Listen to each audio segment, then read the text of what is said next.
Hello, everyone. I'm Margaret Scott. I'm with the New York Southeast Asia Network, and we're at New York University with what will be a wonderful conversation over Matt Easton's book. But before that, I just want to encourage everyone on this call to become a member of the New York Southeast Asia Network and subscribe to our newsletter. And I just want to alert everyone to an upcoming book talk on Wednesday, October 26th, 2:30 Eastern Time. The book is Rioting for Representation. Risa Toha will be in conversation with Chris Duncan on that book talk. And now I'm going to turn it over to the wonderful Sidney Jones, and take it away, Sidney. Okay, thanks very much. Hi to everyone online. I recognize a number of old friends there. First of all, I just want to start by showing you this wonderful book, which has gotten great reviews in The Economist and the Times Literary Supplement. And we have the author here, who's somebody that I've known for a long time, first at Lawyers Committee, I think, and then at Human Rights Watch, or vice versa? Vice versa, yeah. And Matt had done work on Indonesia at Human Rights Watch, and in fact wrote the first report on POSO, I think, that Human Rights Watch had ever published, and then went off and did a wonderful career working as a human rights defender and advocate, and then turning more and more to writing. But he became totally fascinated by the story of Munir, who was one of Indonesia's most beloved human rights defenders, who was killed. And Matt will tell you more about how he was killed and who the killers were. But he was in life a legend, and in death, he is also a legend. And he remains one of the most respected human rights defenders that Indonesia's ever had, I think. So I think we'll start by asking Matt to tell us a little bit about who Munir was, some of the things that he had been involved in before he went to the Netherlands to get a master's degree. And maybe you could first tell us a little bit about Munir, and then give us a brief summary of what happened. Thank you, Sidney, and thank you to the New York Southeast Asia Network and to Margaret. And thank you, all of you who have come to hear about this. I think many of you know who Munir was. Some of you may have known Munir, but because it's so important, let me just start with a little bit about who he was and his importance. Munir was born in 1965 in a hill town in East Java, to a fairly conservative religious family of small traders, and grew up under the New Order regime. At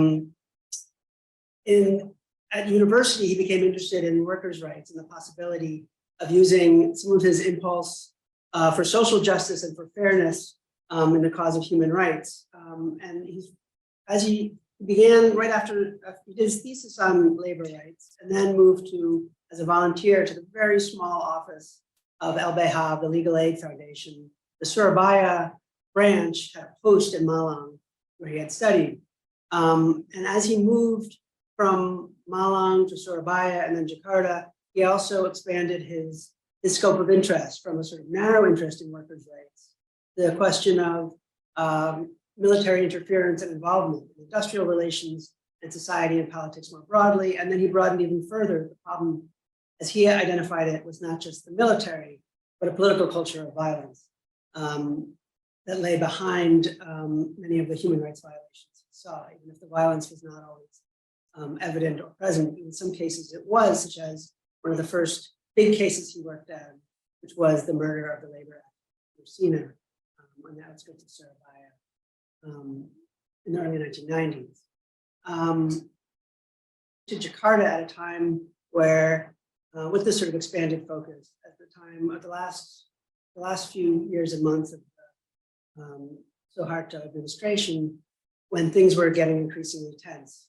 In an effort to hold on to power, there was an increase in abductions and extrajudicial killings and other human rights violations that Munir turned his particular brand of creativity and passion to, as well as a highly skillful sense of what the political analysis was.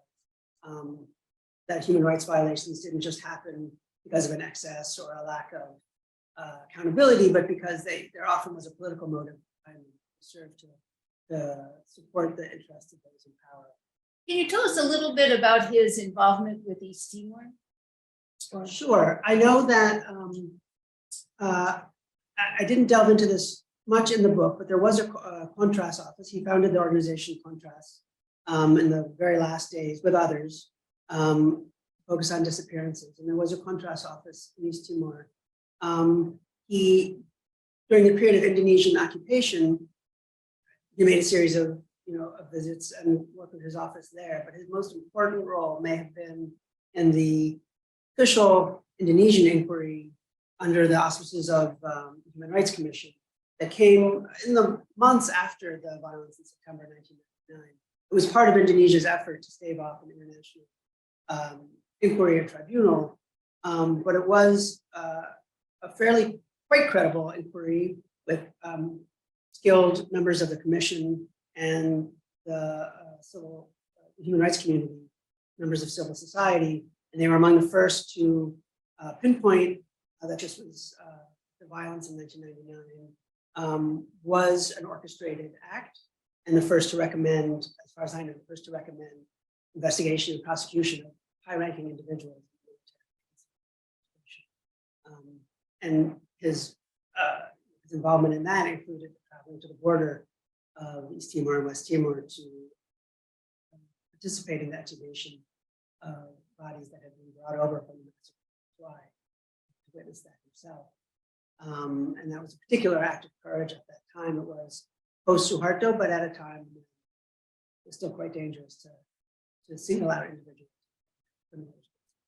And then another big case was the shooting of the students at Trisakti. Maybe you could say a bit about that. As many of you may remember, one of the actually possibly and quite likely galvanizing incidents in the final days of Suharto was when the military, when someone from the security forces, and the military blamed the police, and the police blamed the military, opened fire on demonstrating students at Trisakti University. Trisakti was by no means the only university. There were protests all over the country and all over Jakarta. And it was particularly shocking and brought out outpouring of support and demonstrations in those final days of May. Now, Munir's role in that was in part guiding a student at Trisakti named Usman Hamid, who was deeply involved in the investigation there, and to give him some sense of what he might hope for and what he might be able to accomplish in investigating those acts. And in this one, as in others, in this incident, Munir was particularly attuned to what might be the political motivation. But again, it wasn't just some low-ranking soldiers who had opened fire because they panicked, but signals had been sent, he believed, that it would be important to condition or precondition students not to mount a massive protest in the coming days, and that the sort of tactical use of violence against civil society might be an effective means of curtailing further protests.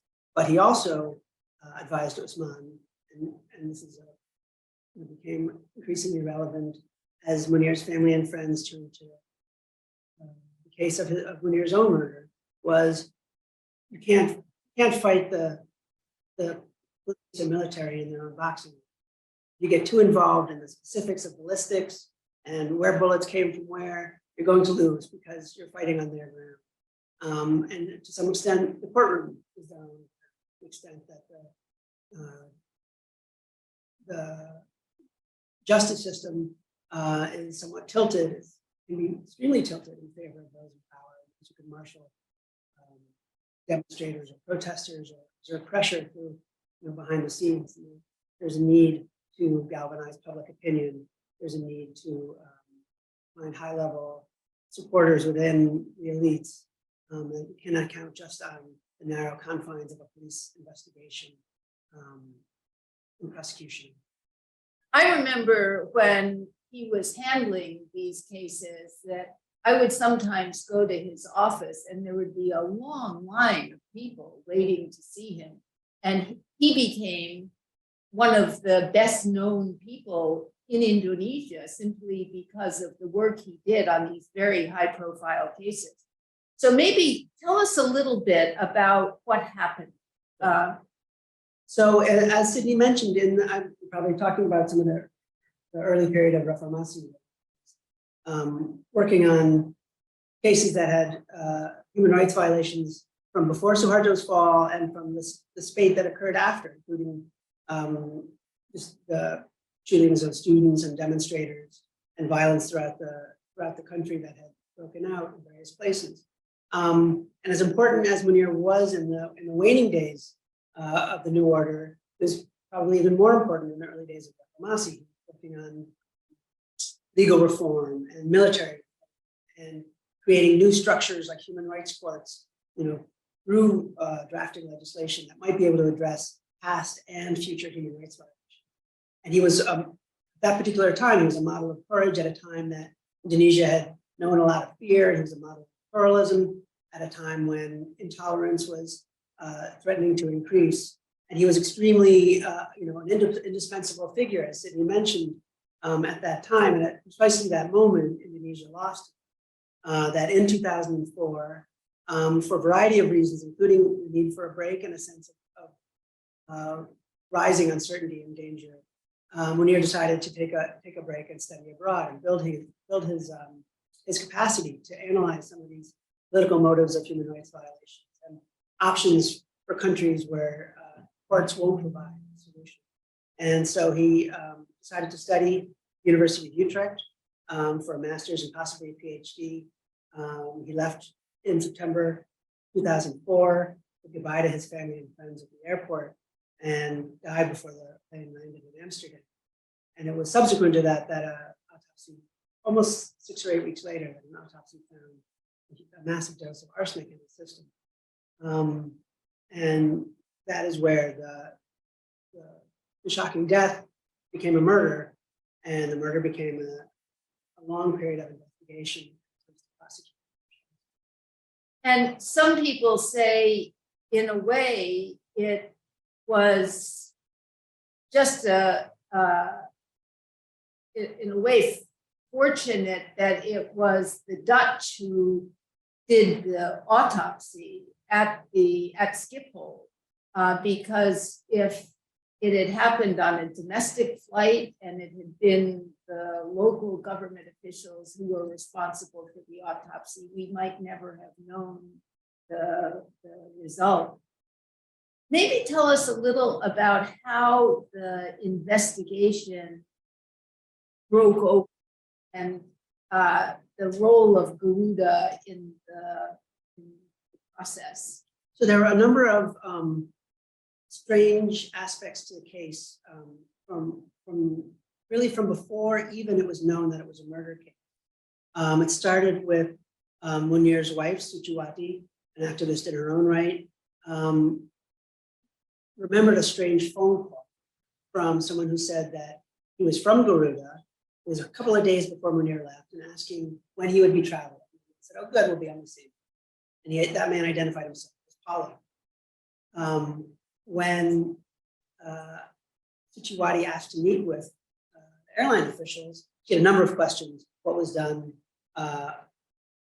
after Munir became sick on the plane to help him, and what had he eaten, and what symptoms he'd had, and so on. But she had one other question: was, "Do you have anyone working for you named Polly?" And head of the airline said immediately, "Oh yeah, Polycarpus, he's a co-pilot," which seems suspicious as well that he would know one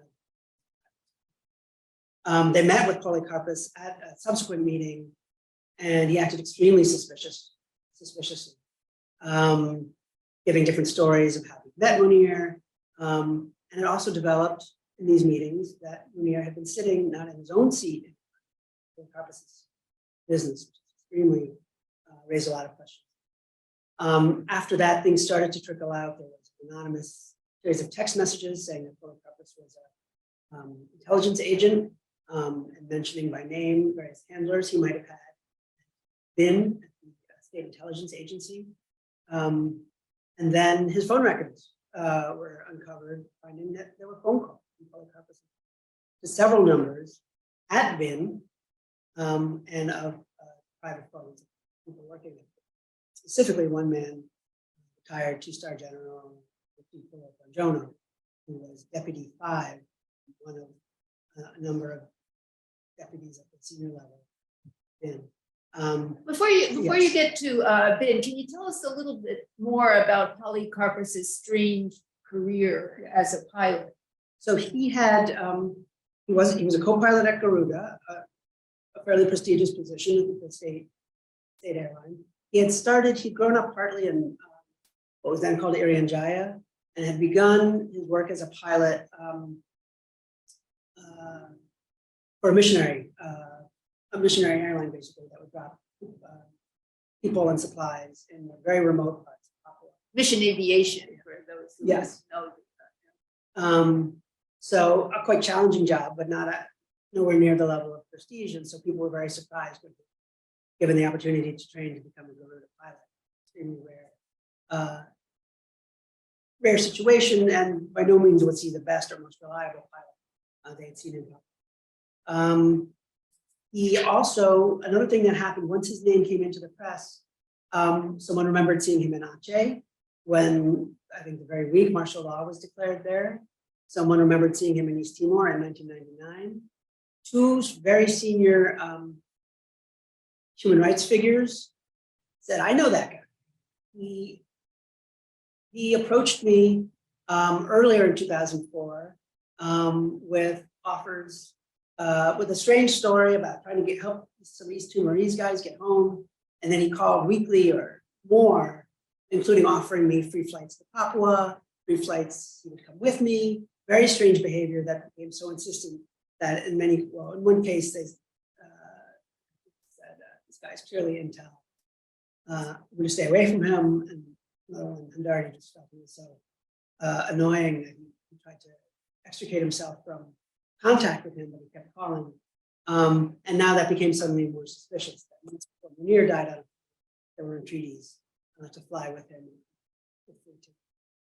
All of this seemed like very strange behavior, and quite possibly the behavior of someone who was involved in intelligence, but was perhaps not a trained veteran intelligence agent. Was inorganic intelligence agents. It was not part of the official structure. Their staffing didn't receive a regular salary, but had been picked or selected by a handler to work various jobs. And you can see why it might be useful to have someone in the state airline who could do the work. And how did he get on the plane? How did he? That was also suspicious. Even with they're quite, Indonesia's a bureaucratic place, airlines are bureaucratic entities, and to get on a plane requires a series of steps and permissions and paperwork, and he had gone through those in a fairly rapid and unusual way. First, he canceled a planned flight to Beijing or Shanghai, I forget which, a flight to China that he was scheduled for, and he canceled that flight, which was at the same time as Munir's flight, around the time that Munir's departure was announced in the press. So and then he was able to, at the very last minute, to board Munir's flight as what's called extra crew, which means he was not there as a co-pilot, but was on his way on some kind of mission, usually on your way to then fly from a third place or destination to a third location. In his case, he was never able to satisfactorily explain what he was doing in Singapore. He only went as far as Singapore, what he was doing there in the first place. There was a long explanation about some fuel dumping, about a plane that it had to turn around, but that had happened in August, and he was going to investigate, but he didn't have the qualifications for that. He seemed to have spoken, this came out later in his trial, subsequent trial.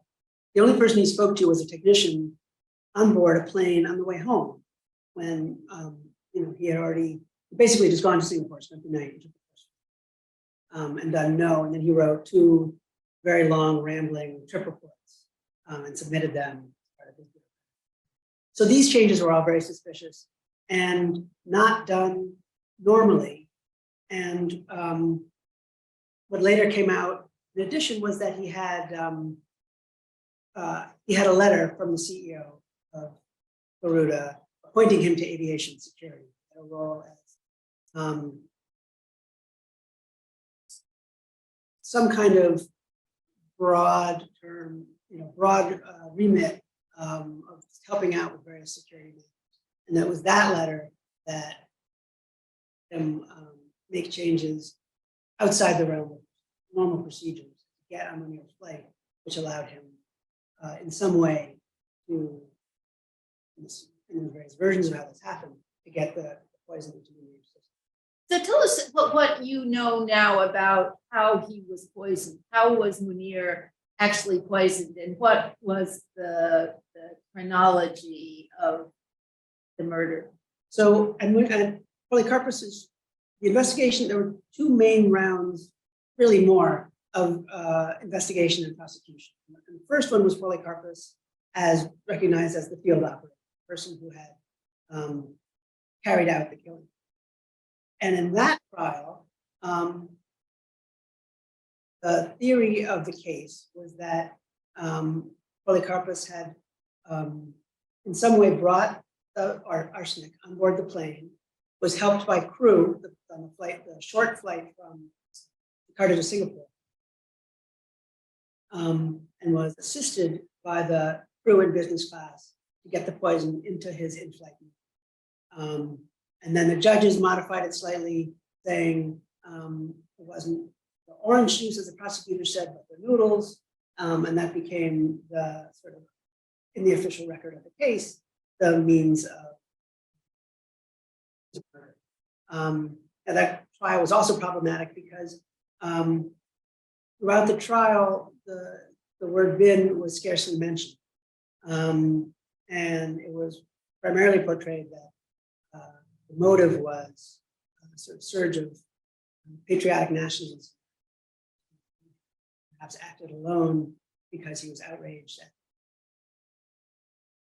sharp criticism and leveled at the government, tarnished the name of Indonesia. Then that trial ended in a conviction, and Polycarpus went to jail.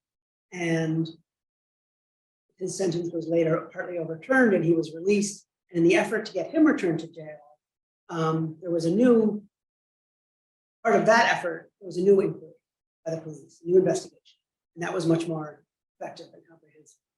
Smaller team of dedicated professionals who seemed somewhat less more impervious to intimidation or pressure from outside.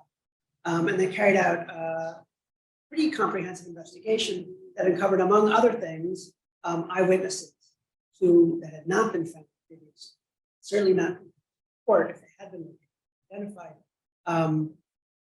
who had seen Munir and Polycarpus, a third man, sitting at the Coffee Bean Cafe in the Singapore airport. And so that, in my mind, and in the execution, was a much more credible means of delivery. So he wasn't poisoned at his seat in the plane. I think that is much less likely.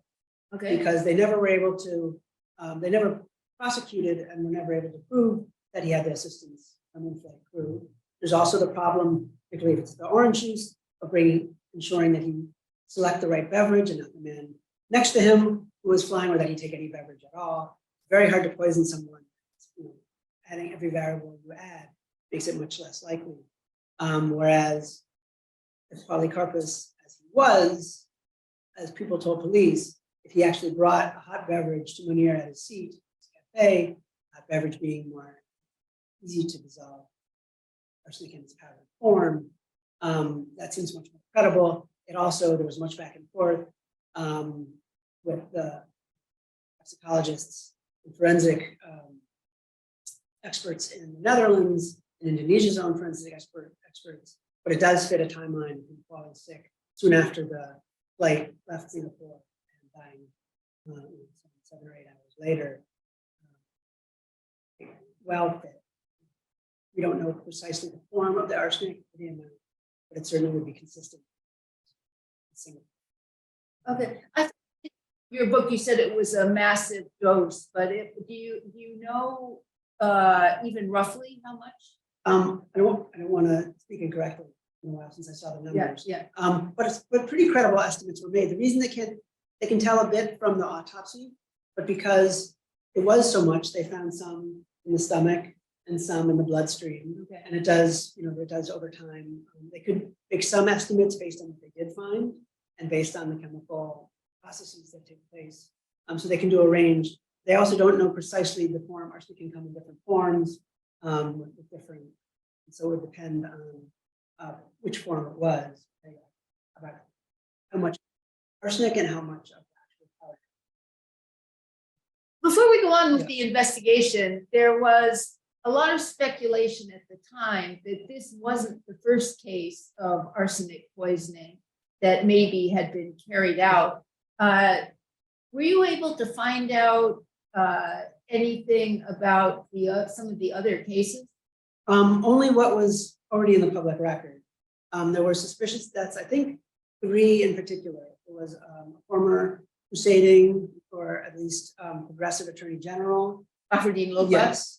There was. And didn't Bahruddin Lopa also die on a plane or die shortly after he I think he off? died abroad. Yeah, in Egypt. I Yeah. think. And there was an admiral also known to be progressive or reform-minded, let's say. And there was also a more local prosecutor. Someone at the provincial level. There was also Agus Wirahadikusuma, Yes. who was an Yes. army that had briefly the Panglima Yes. under absolutely, Gustur, yeah. And was. And he just died suddenly, so there was no suspicion at the time that there was anything. And there's particular Sure. animosity towards him from others in the military. Yeah, They were yeah. concerned about the possible efforts for reform and accountability. I can't say for sure, I think in all of these cases, families declined to allow an autopsy. That's right. And at the time and subsequently. So. But it's quite interesting because Indonesia is a place where political assassinations are very, very rare. And it just raised so many questions when Munir was killed in this fashion, where if you didn't have expert forensic pathologists on the scene, you might never have known what the reason or real cause for death would be. I'm very curious about that for a variety of reasons, including there's 2 schools of thought on why they chose poison to kill Munir. As I mentioned, it's quite hard to kill someone with poison. You need to get close to them and access to food or drink. Person may detect it or reject it for any variety of reasons. It's a fairly large dose and undetectable. And then there's a pretty high likelihood of it being discovered. So one theory is that they did it purposely so that it would be found out, with the idea of sowing fear, which it certainly did, continues to, with the idea of possibly generating animosity towards the military just before an election in which there was one civilian and one candidate, another theory. And by that theory, they wanted the Dutch to discover it and to reveal it. But if you could find some evidence that there were previous successful and undetected assassinations, that points to a likelihood that they thought they'd done it before, or someone had done it before. It would be possible to kill Munir in a way that no one would detect it, eliminating a critic who might raise the ghosts of the past or make it more difficult for political career position in the new Indonesia. I must say, it doesn't make any sense to me that they wanted it discovered. And in terms of the motive, again, we'll get back to the investigation, but you say people were concerned about their careers and so on. What specifically do you think the motive was after all of your work? Well, people close to Munir and people I spoke to developed a few theories, and I think it's possible that all have some validity. One is it was a revenge motive, and this was raised at trial, that as many of you may know, General Mukti had been head of Kopassus very briefly in the last weeks of Jakarta rule. Mukti being the senior Yes. intelligence officer. So he followed General Prabowo as head of Kopassus, the special forces, which Munir and others, but particularly Munir, was able to link special forces and one particular group within it to the abduction of roughly 24 activists of various types over the previous 18 months or so, some of whom Munir found or police released, military Kopassus released to the police, returned home, and about 13 of whom never been found today. And there was a process within the military, a kind of honor board that, while much obscured and not transparent, very clearly seems to have ended Mukti's career in the military. Certainly, he was removed from head of Kopassus and never held a command position again, forbidden until a couple of years later.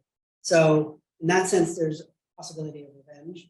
There's also to silence a critic and someone who was working on accountability. The head of BIN at the time of Munir's murder was General Hendrik, who at that point, still, despite his own role in various human rights abuses, most notably the killings in Talang Sari, Lampung, and Sumatra, many years before, 1989, but others as well, was relatively untouched, unlike by inquiries and prosecutions. So he had a lot to lose if Munir continued his work. And Munir had also challenged BIN as an institution, which had not been the strongest intelligence agency under more military dominated, and now was sort of spreading its wings and trying to increase its powers. And Munir had fought the expansion of those powers and fought the naming of Hendrik Priona as head of the organization because of this in court, although unsuccessfully. So in that sense, and then there's many people believe that there's something to this political motive, electoral politics, that the chief candidates or in the final round of September were Megawati and Yudhoyono being relatively reform-minded, but a general civilian, quite close to Hendrik Priona and generals, and that the death of a critic, a human rights official, might redound poorly in terms of the military. It's a somewhat elaborate theory, but there were subsequent efforts to implicate the military, ham-handed notes to death threats to Uchuwadi saying, don't involve the military murder in a way that would surely seem to only increase suspicion. And so any three of these motives might be possible, or a combination. And some people believe what you had was variety of people in the senior levels of unreformed, unaccountable organization. So you had a few motives floating around. They had the means through their own agents, and this agent placed within the airline Garuda and saw an opportunity. Wasn't there also something about Munir working on corruption within the military? There certainly were theories of that. People thought there were sort of rumors that his laptop had disappeared and so on. I didn't find anything specifically pointed to that. Okay. I mean, it's surely something he worked on, but I don't think, my belief is that to the extent that he was targeted for his work he was quite well known for, and not a secret bombshell. Okay, so go back and tell us more about the other evidence pointing to BIN and to. So this team of 9 police investigators, I didn't mention earlier, but a very key point of the early investigation is an official fact-finding team appointed by President Bruno, led by a police general and Asmara Nababan, and Usman Hamid was secretary of it, and had a number of other effective human rights advocates and others They had done important work that helped lead to the prosecution. They were disbanded in August of 2005. And then there was a long period of sort of dormancy and ineffective police work. And then around 2007, this new team was formed. Clearly had much more support from the president and was able to work quietly and effectively.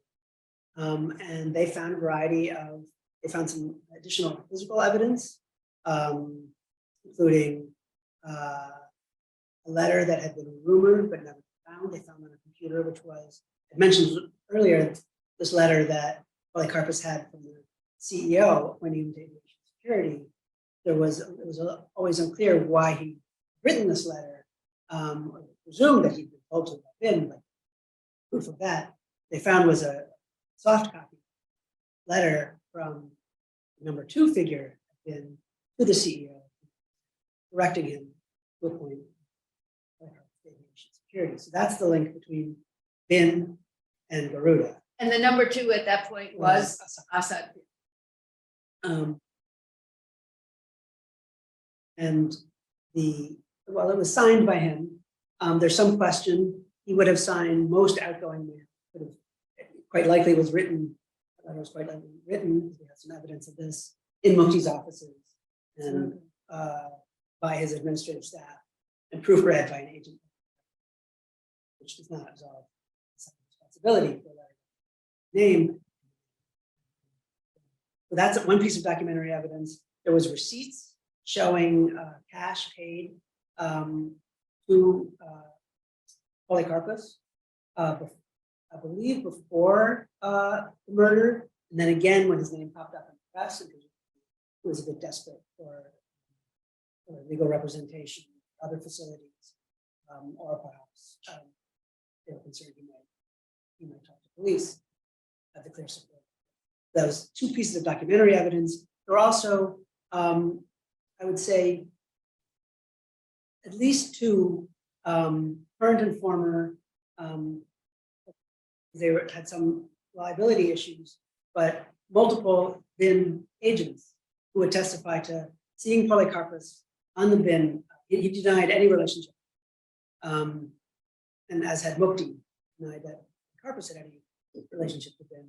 And so there was eyewitness evidence seen on Bin ground in Polikarpis, in Mukti's office, that they had helped him with this letter, Surat Sakti, sacred letter that would give him entree to the aviation security department, Garuda, and that he had in fact bragged about being given the assignment to kill Munir, and then after the fact that he had caught a big fish the day of Munir's death. And these Bin agents spoke to police through the work of police and identifying, tracking them down and convincing them to speak. They did not, they either, in one case, not appear at Mukti's trial. First at Polikarpis' retrial, and then one, his whereabouts to this day are unknown. Others appeared and retracted. Said that they had said it under, they agreed, they had signed their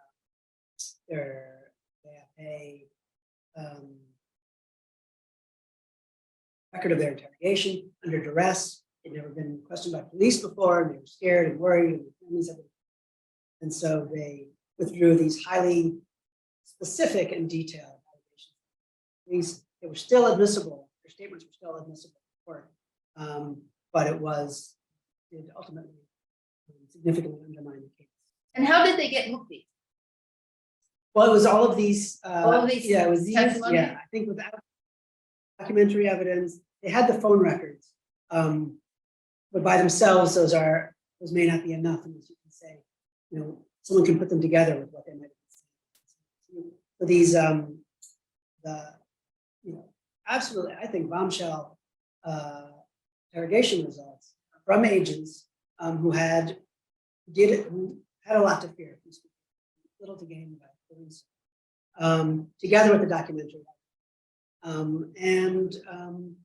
I have to, one of the messages also, and I would say the backing of, before, so Mukti was arrested.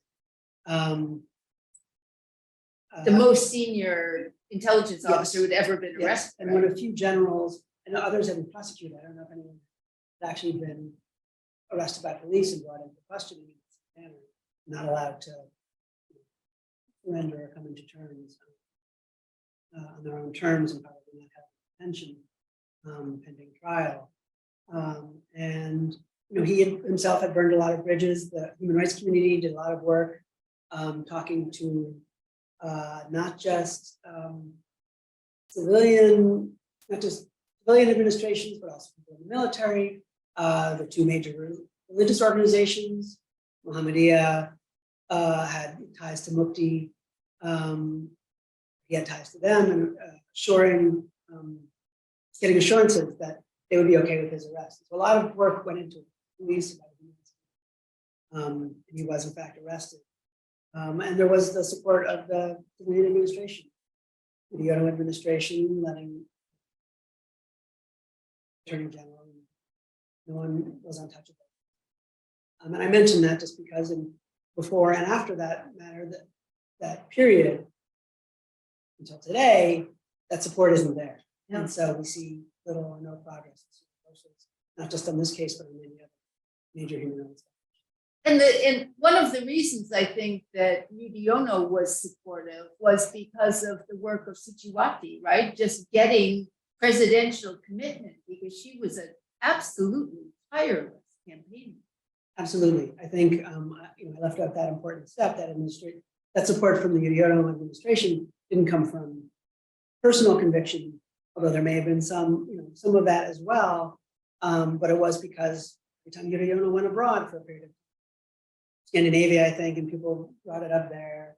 The Munir case was raised at the UN and in State Department meetings. And so we felt that this case was one that would not go away unless it was dealt with. It seemed to be dealt with in some effective way. And the people would, it's a very old pattern. There's no pressure, nothing happens. There's some international pressure in the low-level guys, the soldiers or the low-level police or others are prosecuted and may or may not serve any. But it was the work of Suciwati and others to build pressure at home and abroad that allowed then the appointment of an effective police team who could do, and allowed to, and supported to do very good police work. Yeah. And prosecutors as well. And then what happened at Mukti's trial? So two things happened. One, often it was a circus. There was, in terms of the atmosphere, Mukti had lost a lot of supporters by this. There weren't, sometimes when a general goes on trial, there are uniformed generals and others sitting in the front row in a show of support. There was none of that. But there were various gangsters for hire. He had, through his ties to Muhammadiyah's martial arts group, there was the women's auxiliary or the women's unit of that group that were there every day, hours before anyone else, taking up front row and shouting and catcalling. There were various groups in matching t-shirts. And of course, Munir supporters were there as well. They would also marshal support. But the Mukti's guys made it, was an act of intimidation inside the court that accompanied, most likely, other threats of violence to witnesses and prosecutors. And judges, probably. And almost certainly judges. I don't have direct evidence of that, but I heard many stories of that. And if you see it from the behavior of prosecutors to some extent, the witnesses for sure, who dramatically changed their story and through these very highly specific and detailed allegations repeatedly. And I think, I don't know for sure, I think the judges, given an opportunity to acquit, took it. Yeah. And found that there wasn't evidence to show somewhat convoluted Indonesian definitions of responsibility inherited through Dutch definitions of accomplice and perpetrator and so on, that he did not fit that definition, was acquitted. And to some extent, the appeal was bungled as well in terms of the nature of the arguments that were made. In Indonesia, prosecutors can bring an appeal, but only in circumstances. And they didn't do that. So it remains an open case in some ways because these final appeals were never handled satisfactorily, and it remains an open case in a very substantive way. The perpetrator and ordered, directed murder had never been. And there's just recently, in the last few weeks, been a new development. Can you tell us about that? Sure. So one thing, September 7th, this last month, was the 18th anniversary of Munir's death, which is the limit of the statute of limitations for murder, which is a cause for some concern, but it's not necessarily the end of the story. And one of the strategies or one of the possibilities for trying someone after that time or avoiding the charges of double jeopardy for someone who has already been prosecuted for murder is to make the case that this is not an ordinary. This is in fact a serious human rights violation. Constitutes crimes against humanity. And the way to, which has no statute. Although it has to be widespread and systematic. Well, it must be a different definition for sure, and a higher one, murder. It must be elements of state culpability, and then perhaps the biggest challenge would be the systematic nature of crime.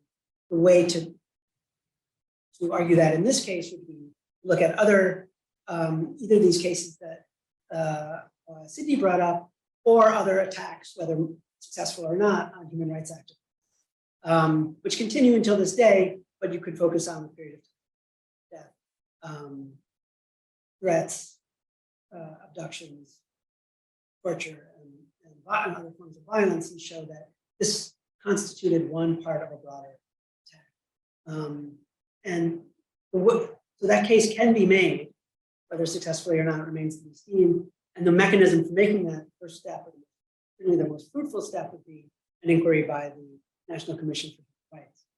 And they have announced their willingness to undertake that inquiry. They've actually appointed. They've appointed people within the commission and would like to add members of civil society to it. And there's much debate around that, or who the composition should be. The result of that would be, they would look at actual evidence and also this legal question, and then make their recommendation to the broader commission that would then be passed on to prosecuting authorities, judicial authorities as well. This is, this is a pro justicia investigation. It's not just an inquiry for the sake of the inquiry. It would be. And now the challenges are done in the waiting days of the current National Commission for Human Rights. There are new commissioners coming, I think, next month. And so there's to some extent, there's some fear that this was an effort to sort of clear the decks at the last minute, or to begin something that might be completed. This is always a fear. So the members of civil society who have campaigned for something like this for some time they've been burnt before many. And so I want to make sure that new commissioners board to do something specific with this, not just to let it sit there or recommendations sit there. There's a long history of even good, effective recommendations from the commission languishing in sort of the Munir triangle. General's office, president, and parliament, without anything of the like. And the naming suspects by the commission. So those are all serious concerns. Having said that, this is the most action case of the decade. My hope and others can be used to look at the original evidence, but also it's really quite appropriate to look at indications of witness tampering and other irregularities in trials. Should reopen the question of guilt. I think one of the things that many people have said about this book is, first of all, there hasn't been a real public account of the killing and the investigation in the kind of detail you have in this book. It doesn't exist in Indonesian. So this is an extraordinary contribution. But also, were the findings of that police commission ever made public? Which The good one that did the good police work with? I mean, the original fact-finding Yeah. commission? So the fact-finding commission appointed in late 2004 and 2005, they handed over their results in August to the president personally.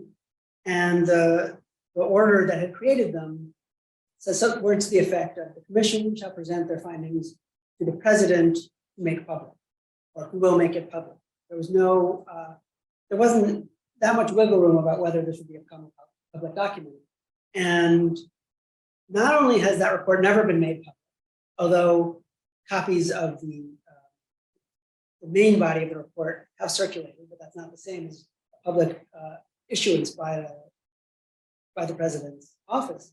But when the Situati and other members of civil society spent years going through the Information Commission and other efforts to get it made public, when they finally got an order saying that it must be made public, the state secretariat said, well, we don't have it, it's gone, or we never had it in the first place. And so, and there was various efforts to say, well, we'll look for it. But to this day, it has not been located in state file. And that's important both for even though other copies may exist, there needs to be an official copy, this official state record that needs to be recorded and issued publicly. But also there's, I don't know how many hundreds of pages of annexes that I don't believe exist that has a lot of the actual evidence. Could be, especially now, time, people could look at again and see if there's anything in there that we missed, that people might speak to. Yeah, it's really interesting because the other report that disappeared was the report into the anti-Chinese violence, including rapes, after 1998. And that was also undertaken by a commission that included Komnas Ham. And somebody took it home, not from Komnas Ham, from one of the senior military officials, and that completely disappeared, and nobody knows where it is. And it's such such a palpable example of part of the Munir campaign, not Munir solely, but others, the campaign for justice for him, but for others, is the hashtag Melawan Lupa, who resist forgetting, refuse to forget. And here is an actual, a physical item that has been put in the memory hole as if it never existed. And sadly, you would think that, and that might not be effective because the information is there and all the members, many of them are still around and willing to speak to it, but it is an effective means of forgetting. Yeah. Well, on that note, let's open it up to some questions and we can come back for a few final words. But does anybody in the among our participants have any questions for Matt?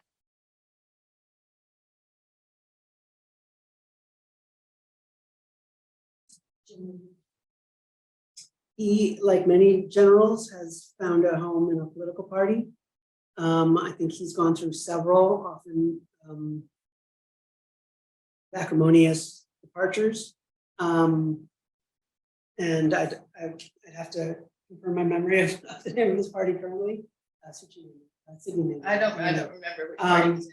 But it is, part of the theme. Well, not so much of the book, but of the actual Indonesian history is this idea that we want things to stay the same, then we have to be willing to change. And so many of these figures may no longer have access to official uses of force or intimidation through the intelligence agency or others, but they have sources of power through political parties or alliances with civilian figures that effectively may protect them from further investigation. It's kind of sad to think that this, in many ways, was the high point of human rights investigations in post-Suharto Indonesia. And all of these obstructions came even on this one. And you look at Indonesia today and the pervasiveness of bin monitoring and surveillance and intimidation is at a level that we haven't seen in years.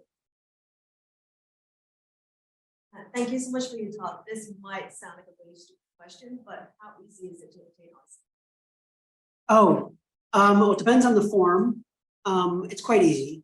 It's used as a form of pest control, rat poison, in agriculture. Some forms of it, people use it in industrial processes. So in that sense, it's not dangerous to. It's not one of these substances that's dangerous to possess or handle. Main challenge is getting it, into someone's food or drink. There were various rumors that they had located a pharmacy where it had been obtained. Not a pharmacy, but a chemical supply, company. I was never able to. I think you can buy things like arsenic online now. Certainly, yeah. People use it on their chris's, on their to sanctify or enhance the magic of their ceremonial daggers. So it has some magical properties. And people will know from reading Agatha Christie that arsenic stays in the body for a long time. So it means that if at some point there was a decision to exhume some of the bodies of the other people who died suddenly and unexpectedly, there might still be traces, even though the bodies are 10 years old or more.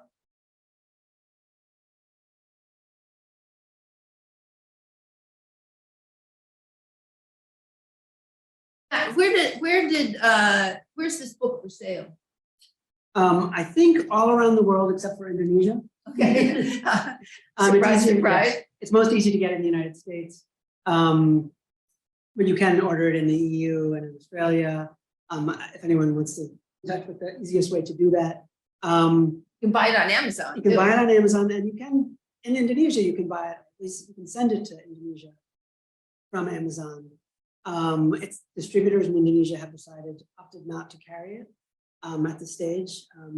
I'll pursue various other alternatives. Voluntarily decided not to. I believe so. That it was perhaps too sensitive. Or they may at some point future, maybe there's no market for it there. I think so.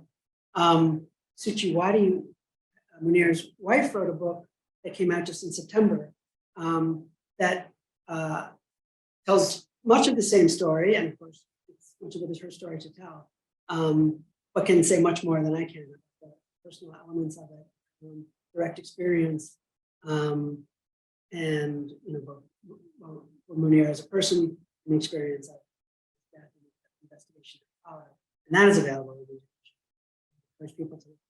And that was just written last month. Yeah. Yeah. Yeah. Has it gotten much attention? Suchi's book, yeah. It has. There's been some press coverage, and she's done a book tour, and there's good turnout in several of the islands of Indonesia. She and I will both be at the World Festival appearing together, and we hope that will increase some attention at home and abroad. I think it's a very important contribution. As Sidney mentioned, the whole story had not been told. There were some early books and some great reporting by Indonesian journalists in subsequent years. They found people to talk or found evidence, but no one had put it all together. In that sense, my book and her well is reveals the way in which the information is all there. It's not a shocking expose, but it does reveal a great deal about the case and about the state of Indonesia in 2004 and 2008. Yeah. Voice of Margaret, we have a question and I'm going to read it. Thank you for your impressive analysis. How has the release of the book led to increased pressure on the government to act on this case? And I would add with Suchiwachi's book as well, do you see any possibility that create pressure on the government? Is that from Jim? James Riker. Yeah. Thank you for the question. I certainly would be happy if I could say that there was some pressure. I think it's, I'm not able to say that that's the case. I think the pressure has been more from domestic activists and their work, and they always will be. But I do believe that it can't hurt to have some international attention for the case, in some sense that this is a case that's not going away, and that there is some international interest. To that extent, I'm happy with the coverage that my book has gotten in Indonesia and views in some in Indonesia. I hope it can be used to support the work of activists in this critical phase of trying to ensure an effective inquiry by the Human Rights Commission and follow up. But it's just interesting to compare Yudhoyono's own involvement in this with the Jokowi government, because I think human rights activists are having a tougher time now, as are journalists, than they've had in decades in Indonesia. The atmosphere is not good. I was just in Indonesia and heard from a friend in Aceh who's being systematically intimidated because he has been critical of the appointment of a military officer as acting governor. And he's been visited at his home by officers. He's been very politely told that it would probably be better for him if he didn't make such remarks. It's a tough atmosphere.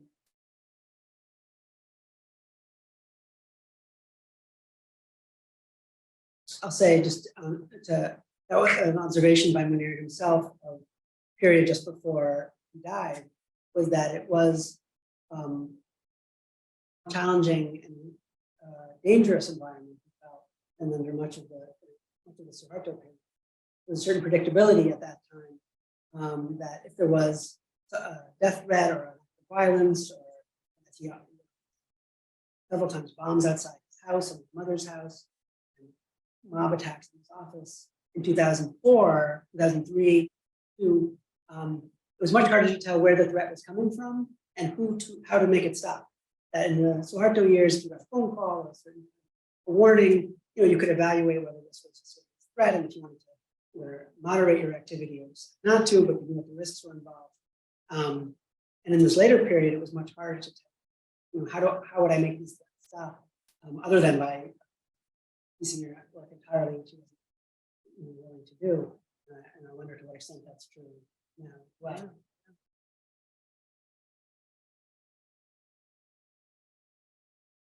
I think all of the analyses about democratic regression in Asia clearly affect issues like this as well. And there's been no progress whatsoever. In fact, reversal on military or police accountability. Saying that, the big talk of Jakarta now is all of these police scandals on involvement, first in he's covering up a murder of a fellow policeman. And then we had the scandal of police actions and brutality leading to the deaths of 130 people, actually probably more like 150 people in the soccer stadium when they fired tear gas that is supposed to be absolutely forbidden in closed areas. And then the head of the East Java police was just arrested for drugs. So it's the police are not looking too good at this stage, although your story puts the police in a reasonably good light, especially those who served on commission. There was a very specific period of time where they had the right people with the right backing who were quite serious about it and had reason to believe that if they uncovered evidence, it would be used and would not be to the detriment of their careers. That was not always the case in the end. Some had their careers suffer, I believe, and though not all. And there's long periods of police gross ineffectiveness before and after. Yeah. A sense of passivity and worse, various times, certainly passivity in the sense that early on, that the generals, retired or not, rather military figures, and they wouldn't risk their necks without political backing. Or one of the I learned in looking at the whole story was just a greater sense of that impunity is not something that just happens because of power relations, although it sometimes, but actually it takes a fair amount of work. That if you want to guarantee that people are not held accountable, phone calls are made, people are appointed, documents are disappeared. It takes a sustained effort in the face of sphere of reform or change to do this. Interesting to see what happens in all of these cases. But let's look at the stadium, which got international attention. It's so egregious. Are we going to see a couple of low levels or officers scapegoated for shooting the tear gas, or the people who are responsible for training, for the policies, or whatever kind of Yeah, I think they've arrested the Malang police chief, but that's another example of low level.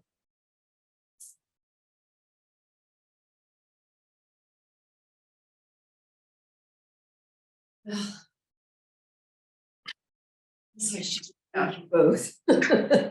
And this is Margaret again. I think we're gonna say goodbye and say a big thanks to, and I didn't even introduce Sidney at the beginning because you all know who she is, but she's now in New York, which is fantastic, and teaching a class at New York University, but also still running her think tank in Jakarta, the Institute of Policy Analysis of Conflict. And Matt urges you all to go out and get the book if you haven't so far, and thank you both very much. Bye. Thank you.